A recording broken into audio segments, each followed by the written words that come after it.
بسم اللہ الرحمن الرحیم۔ میرا نام شمس الدین سیالوی ہے اور میں ایز اے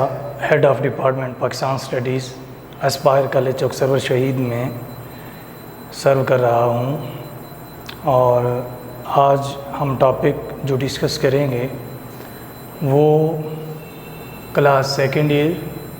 اور اس کا ٹاپک ہے مطالعہ پاکستان سیکنڈ ایئر کا قائد اعظم کے ارشادات کی روشنی میں نظریہ پاکستان کی وضاحت۔ سب سے پہلے ہم کوئی بھی ٹاپک ہو اس ٹاپک کا انٹروڈکشن لکھتے ہیں اور اس کے انٹروڈکشن میں ہم اس کا پس منظر بتاتے ہیں اور اس میں یہ کہتے ہیں کہ اس کے پس منظر سے پتہ چلتا ہے کہ آگے یہ ٹاپک کیسے گو تھرو ہوگا یا اس کی فائنڈنگز کیا ہوں گی، یا اس سے دراصل قائد اعظم محمد علی جناح نوجوان نسل کو ایک میسیج، ایک پیغام کس طرح دینا چاہتے ہیں۔ سب سے سمپلی قائد اعظم محمد علی جناح پاکستان کے، تحریک پاکستان کے اور سب سے بڑے حامی بھی تھے، اور جدید اسلامک ویلفیئر اسٹیٹ وہ دیکھنا چاہتے تھے۔ نو ڈاؤٹ 11 سپتمبر 1948 کو وہ اپنے خالق حقیقی سے جا ملے، لیکن قائد اعظم صحیح معنوں میں ایک ایسا پاکستان چاہتے تھے جہاں پر نوجوان نسل اور بالخصوص اور بالعموم پاکستان جو اسٹیٹ مارز وجود میں آئے گی، اور قائد اعظم کے ہوتے ہوئے نو ڈاؤٹ پاکستان تو وجود میں آ گیا، لیکن صحیح معنوں میں جو قائد کے فرامینز ہیں، قائد اعظم یہ چاہتے تھے کہ میری اس دنیا سے جانے کے بعد بھی خاص طور پر بالخصوص اور بالعموم نوجوان نسل جو ہے وہ ملک پاکستان کے لیے فلاح کا کام کرتی رہے۔ آج ہم اپنے ٹاپک کی طرف آتے ہیں۔ اس مقصد کے لیے قائد اعظم محمد علی جناح نے دن رات ایک کیا اور تحریک پاکستان میں اپنا بھرپور نمایاں کردار ادا کیا۔ اور قائد اعظم محمد علی جناح جب نظریہ پاکستان کی وضاحت سب سے پہلے قائد اعظم نے یوں کی کہ پاکستان تو اسی روز وجود میں آ گیا تھا جب ہندوستان میں پہلا ہندو مسلمان ہوا تھا۔ اس کا کیا مطلب ہے؟ آج ہم اس اسٹیٹمنٹ کو سب سے پہلے دیکھتے ہیں۔ کیا ہندوستان میں ایک شخص جو ہندو تھا، کیا ایک شخص کے ہندو کے مسلمان ہونے سے کیا پوری کی پوری ریاست پاکستان کا وجود آنا پاسبل ہے؟ یا قائد اعظم یہاں پر اپنی اس اسٹیٹمنٹ میں ہمیں کیا سمجھانا چاہ رہے ہیں؟ تو ہم اس میں یہ سمجھیں گے۔ اب اس کا جو مطلب ہے یہاں پر اس فرامین قائد کا، اس فرمان کا مطلب یہ ہے کہ قائد اعظم محمد علی جناح ہمیں یہ سمجھا رہے ہیں ان پرسپیکٹو آف آئیڈیالوجیکل تھنکنگ، نظریاتی اعتبار سے قائد اعظم ہمیں یہ سمجھا رہے ہیں کہ جب ایک شخص کا آئیڈیا یا جو ایک شخص کی جو تھاٹس ہوتی ہیں یا جو ایک شخص کی جو سوچ ہوتی ہے، جب جو فکر ہے، یہاں پر میں وضاحت کرتا چلوں، جب فرد سب سے پہلے فرد سے افراد اور افراد سے کیا بنتی ہے؟ قوم، جب اس طرح کا پورا سٹرکچر ہوتا ہے، اس کا مطلب یہ ہوا ایک شخص کا نظریہ، ایک شخص کی سوچ with the passage of time ایک شخص کی سوچ نہ رہے بلکہ پوری قوم کی سوچ بن جائے، پوری قوم کا نظریہ بن جائے۔ اس سے مراد یہ ہے کہ جب ہندوستان میں پہلے ہندو کی سوچ چینج ہوئی، جب کوئی بھی شخص اپنا نظریہ چینج کرنے کا فیصلہ کر لیتا ہے تو وہ تبدیلی کا یا ریاست کے حصول کا یا ڈیسٹینیشن کو حاصل کرنے کا یا منزل مقصود کو حاصل کرنے کی پہلی سیڑھی ہوتی ہے۔ قائد اعظم محمد علی جناح نے سب سے پہلے ان الفاظ میں اس کی وضاحت کی، The Pakistan came into being when the first Hindu will be converted into Muslim۔ تو پاکستان تو اسی روز مارز وجود میں آ گیا تھا جب پہلا ہندو مسلمان ہو۔ اس کے بعد 1944 میں اگین قائد اعظم محمد علی جناح رحمۃ اللہ علیہ نے طلباء سے خطاب کیا۔ اب یہاں پر کیا فائنڈنگز ہیں؟ ہم اپنے ٹاپک کے ساتھ ساتھ جو قائد اعظم کے فرامین ہیں اس کی روشنی میں ہم کچھ فائنڈنگز بھی میں نے ایٹ دا اینڈ لکھی ہوئی ہیں، اور ان فائنڈنگز کی روشنی میں ہم ایٹ دا اینڈ لیکچر کے یہ دیکھیں گے جو قائد اعظم کے فرامین ہیں ان کو ہم پریسائز کر کے، تلخیص کر کے، خلاصہ کلام یا ریزلٹنٹلی یا انالیٹیکلی اس کے کیا کیا چیزیں جو ہیں وہ پریسائز کر کے یہاں پر میں ڈسکس کروں گا۔ قائد اعظم اگین سیڈ ہمارا رہنما اسلام ہے اور یہی ہماری زندگی کا مکمل ضابطہ حیات ہے۔ کیا Islam is completed code of life, case used to say Quaid اعظم یہ کہنا چاہ رہے ہیں اسلام مکمل ضابطہ حیات ہے، اور اسی طرح قرآن کی آیت بھی ہے کہ اسلام جو ہے وہ مکمل ضابطہ حیات ہے اور اسلام میں ہر مسئلے کا حل موجود ہے۔ سو اس کا مطلب یہ ہوا اگر ہم چاہتے ہیں ہم بحیثیت مدنی قوت زندہ رہیں تو ہمیں سب سے پہلے ایک اسلامک ایڈیالوجیکل اور فلسفیکل سٹیٹمنٹس اور تھنکنگ جو ہے اس کو پروموٹ کرنا ہوگا اور اسلام کے ساتھ ہمیں جڑنا ہوگا۔ یہی ہماری زندگی کا کمپلیٹڈ کوڈ آف لائف بھی ہے، مکمل ضابطہ حیات بھی ہے، اور زندگی گزارنے کے بہت سارے گر جو اسلام نے دیے ہیں دنیا کے کسی مذہب نے نہیں دیا۔ اب ہم آگے چلتے ہیں۔ اس کے مزید چند دن بعد یعنی آفٹر دا 1944 قائد نے فرمایا صرف پاکستان ہی مسلمانوں کی آزادی اور اسلام کی شان و شوکت کا ضامن ہے۔ اس میں قائد اعظم کو یہ واضح ہوا، یاد رہے کہ قائد اعظم جیسی قدور شخصیت نے بھی لفظ پاکستان کچھ بکس کے مطابق پہلی دفعہ 1942 میں قائد اعظم محمد علی جناح نے لفظ پاکستان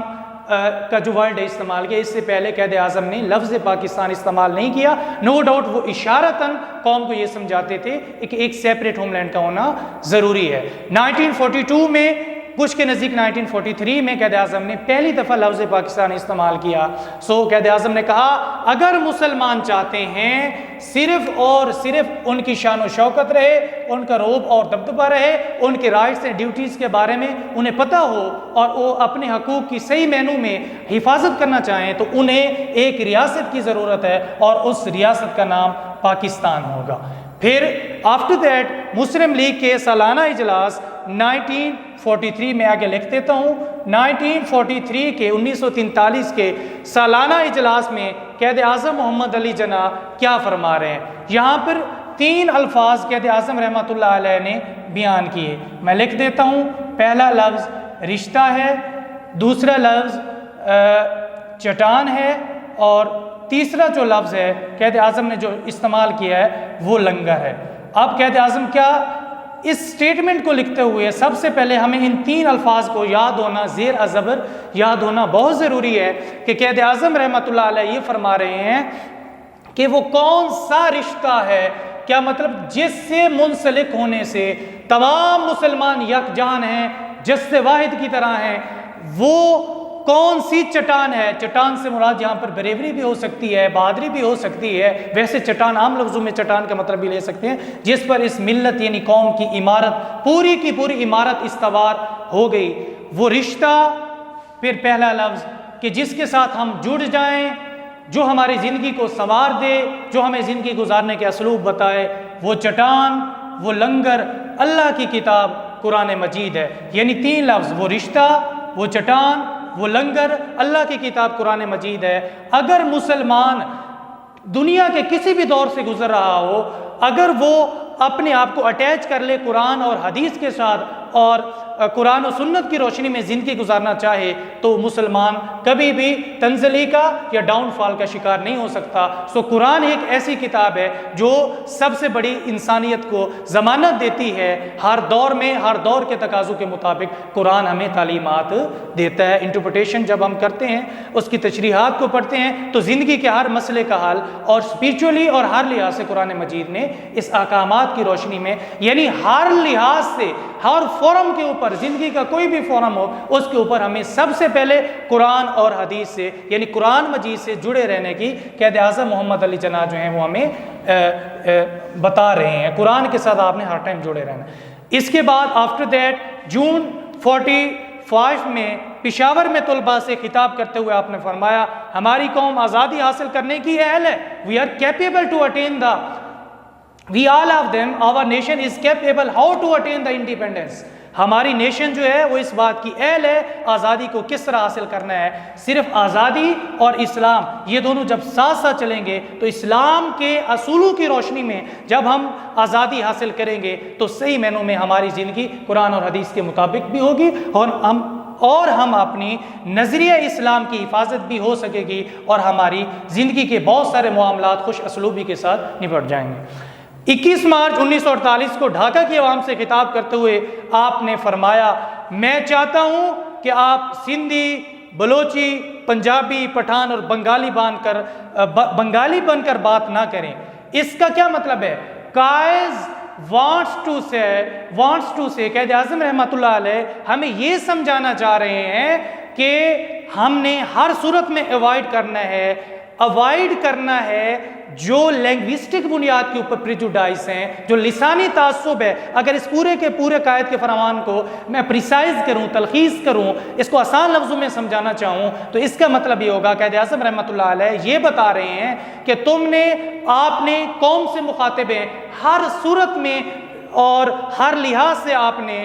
جو لینگوسٹک پریجوڈائز ہے، جو لسانی تعصب سے اس سے بچنا ہے۔ صرف اور صرف مسلمان کی اگر کوئی پہچان ہے، وہ یہ نہیں کہتا میں سندھی ہوں مجھے اس بنیاد پہ حقوق دیں، بلوچی ہوں، پٹھان ہوں، پشتون ہوں، کوئی بھی میں زبان بولتا ہوں، بلکہ سب کے سب ان تمام چیزوں سے ماورا ہو کر وہ کیا کریں، ایک ہی بات کو پکڑ لیں کہ ہماری سیلف اور ہماری آئیڈینٹیفیکیشن صرف اور صرف ایک مذہب ہے، وہ مسلمان ہے۔ کہ جب ایک مسلمان کون ہوتا ہے؟ جو اسلام کے دائرہ کار میں داخل ہو جاتا ہے۔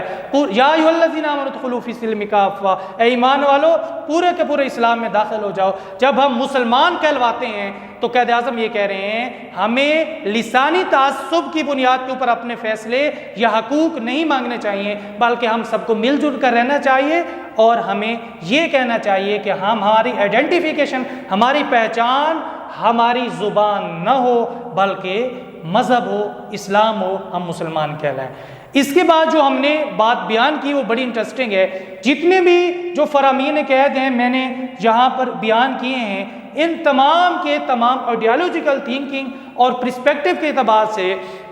نو ڈاؤٹ یہ تمام کے تمام جو فرامین ہیں یہ پاکستان بننے سے پہلے کے ہیں۔ یعنی کہ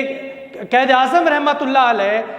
اس میں 1945 تک یہاں تک یہ فرامین پاکستان بننے سے پہلے کے ہیں۔ پھر 21 مارچ 1948 کو ظاہر ہے 47 میں پاکستان بن گیا تو کچھ فرامین قائد اعظم نے بعد میں بھی جاری کیے جو کہ ملک و ملت کے لیے ایک مثالی کردار ادا کرتے ہیں۔ قائد اعظم ایک ایسا پاکستان دیکھنا چاہتے تھے۔ قائد اعظم کے ہوتے ہوئے پاکستان تو حاصل ہو گیا لیکن وہ نظریہ پاکستان کی صحیح معنوں میں ہر جگہ نوجوان نسل سے مخاطب کرتے ہوئے قائد اعظم رحمۃ اللہ علیہ یہ بتانا چاہ رہے ہیں ان تمام تر یہ جو نکات ہیں، ان تمام تر نکات کو پڑھنے اور سمجھنے کے بعد خلاصہ کلام یہ ہے کہ قائد اعظم ہمیں یہ کہہ رہے ہیں بھائی پاکستان جیسی عظیم نعمت جو تمہیں ملی ہے تمہیں اس کی قدر کرنی چاہیے کہ پاکستان عظیم ترین نعمت خدا بندی ہے، دنیا کی ہر شے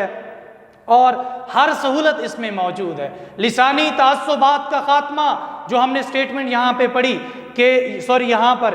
دیر will be know Quaid sad, لسانی تعصبات کے خاتمے کو کس طرح قائد اعظم کہہ رہے ہیں؟ قائد اعظم یہ کہہ رہے ہیں there will be no discrimination on the basis of کہ we used to say we are Sindhi, we are Balochi, we are Punjabi, we are Pashtun, we are Bengali, then we all of them used to say we are Muslim. تمام تر تعصبات کو ہمیں جڑوں سے کاٹ کر ایک فلاحی درس دیا کہ ہم سب فلاح اس ٹائم، فلاح صحیح معنوں میں اس ٹائم عمل کر سکتے ہیں جب ہم سب صحیح معنوں میں مسلمان بن جائیں۔ قرآنی تعلیمات کو ہمیں فروغ دینا چاہیے، قرآن کے ساتھ جڑے رہنا چاہیے اس پورے کلام سے۔ اسلام ہمارا رہنما ہے اور اسلام میں ایسے ضابطے ہیں کہ زندگی باوقار نظر آتی ہے۔ اسلام سمپلسٹی کا درس دیتا ہے، سادگی کا درس دیتا ہے، رواداری کا درس دیتا ہے، محبت کا درس دیتا ہے اور امن و امان کا درس دیتا ہے، بھائی چارے کا۔ یہ سارے کے سارے پوائنٹ آپ یہاں پہ لکھ سکتے ہیں، جگہ کم ہونے کی وجہ سے میں نے یہاں پر کم لکھے۔ آزادی کے حصول کے لیے ہمیں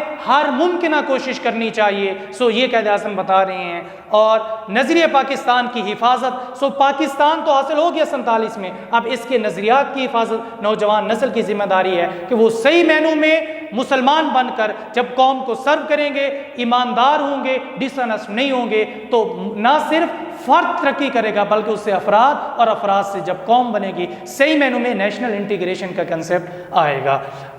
قوم و ملت کی ترقی میں نوجوانوں کا ایک بڑا ہی پازیٹیو رول ہے۔ جب نوجوان صحیح معنوں میں کسی قوم کے پازیٹیو رول پلے کرتے ہیں اپنی ملک کی ترقی میں تو صحیح معنوں میں وہ قوم اپنا صحیح کردار ادا کرتی ہے، تو وہ ملک ترقی کرتا ہے۔ اخوت کا درس دیا، رواداری کا درس دیا، بھائی چارے کا درس دیا۔ اقلیتوں کے حقوق کا تحفظ، قائد اعظم نے یہ بھی کہا کہ آج سے تم، یہ میں اسٹیٹمنٹ لکھ نہیں پایا کیونکہ یہ نئی سیکنڈ ایئر کی ٹیکسٹ بک میں یہ اسٹیٹمنٹ نہیں ہے، سو قائد اعظم نے کہا تم سب آزاد ہو، اپنی جو آپ کو مذہب انڈیکیشن دیتا ہے، آپ اپنی مذہبی انڈیکیشنز کے مطابق اپنے حقوق میں آزاد ہے، اپنی عبادات کر سکتے ہیں، کوئی بھی کسی بھی مذہب کا ماننے والا ہو وہ کسی دوسرے کے مذہبی معاملات میں انٹرپشن یا مداخلت نہیں کر سکتا، بلکہ اقلیتوں کے حقوق کا تحفظ ہوگا ریاست پاکستان میں، نظریے کی صحیح معنوں میں حفاظت ہوگی، اقلیتوں کو بھی مسلمانوں کے برابر کے حقوق دیے جائیں گے، اور کسی کو بھی قائد اعظم نے الاؤ نہیں کیا کہ کوئی کسی کے دوسرے مذہبی معاملات میں کیا کرے، انٹرپشن کرے یا مداخلت کرے۔ قوم کی سیاسی مذہبی ہر فورم کے اوپر قائد اعظم نے تربیت کی، مشکلات میں امت مسلمہ کی صحیح معنوں میں آبیاری کی۔ سو یہ جو ہمارا لیکچر ہے یہ کمپلیٹ ہوا انشاءاللہ اسی فیز کے ساتھ، اسی لگن کے ساتھ اور اسی ڈیووشن کے ساتھ ہم نیکسٹ ٹاپک کے ساتھ چند دنوں کے بعد اور حاضر ہوں گے۔ آپ سب کا بہت شکریہ، جزاک اللہ، والسلام۔